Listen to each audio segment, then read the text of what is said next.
Hey everyone, so today I have a pretty cool way, actually two ways, that you can use to analyze any GitHub repository. Since all open source software is first published to a GitHub repository and all of its information is listed there, being able to read a GitHub repo properly is really important. But it can get quite hectic when the repositories are really long and all the information is just scattered. With the era of LLMs, we should be able to quickly access the information we need. So, to do that, we need to pass the entire repository to an LLM. Now, how do we do that? The first method I'm going to show you is simple. Just go to the address bar and instead of .com, type GG and press enter.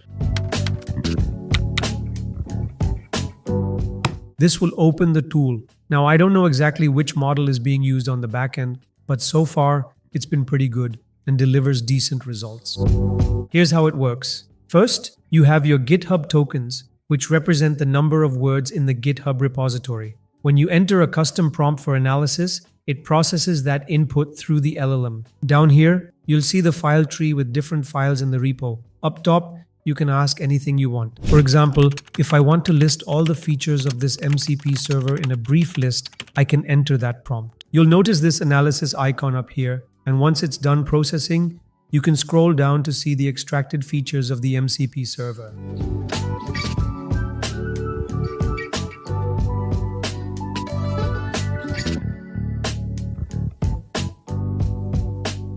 Now, just to refine the prompt, I asked it to list all the features because I noticed it initially missed some.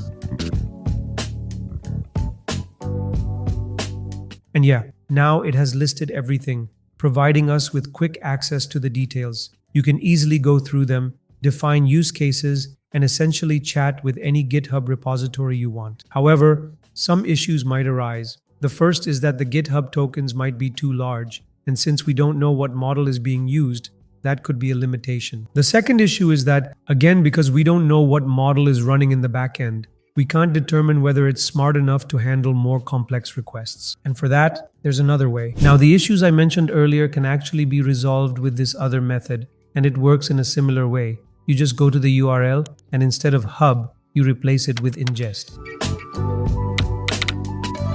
This takes you to a tool called Git ingest. Unlike the previous tool, which provides an LLM directly, Git ingest transforms the repository into a knowledge base for LLMs. It does this by splitting the repo into different sections and accurately labeling them, making it easier for an LLM to read, sort, and understand the content. The result is a structured knowledge base that we can copy and use however we like. Just like the previous tool, Git ingest also provides a token count, so you can decide which model to use. For example, if the repo has a large number of tokens, you might want to use Gemini models, since they have the largest context window. But if the token count isn't too high and you need more accurate answers, you can use models like DeepSeek instead. Another cool feature is that you can specify which files to exclude, helping to generate a more relevant and precise knowledge base. Now, if we go here, I have a DeepSeek tab open. I asked it how to install the MCP server in Cursor IDE. The repo only provides installation instructions for Claude, not for Cursor. Previously, in one of my videos, I installed it without any LLM assistance, which meant I had to manually search for a solution. Cursor wouldn't accept the environment variable we originally wrote in the command, so I had to figure out a workaround. But here's where Git ingest helps. It read through the knowledge base and provided me with the correct installation steps. When I asked for more details, it told me to create a bash file. Then, when I asked how to get the correct path, it suggested using pwd to get the current directory path and then running the bash command with the full path inside Cursor to get the tool up and running. So overall, this tool is really useful if you're exploring new repositories or dealing with complex ones. It streamlines the process, making it easier to extract relevant information and quickly set things up. Instead of manually searching through files or struggling to understand the repo's structure, you can get a clear and organized breakdown almost instantly. This makes it especially helpful when working with large projects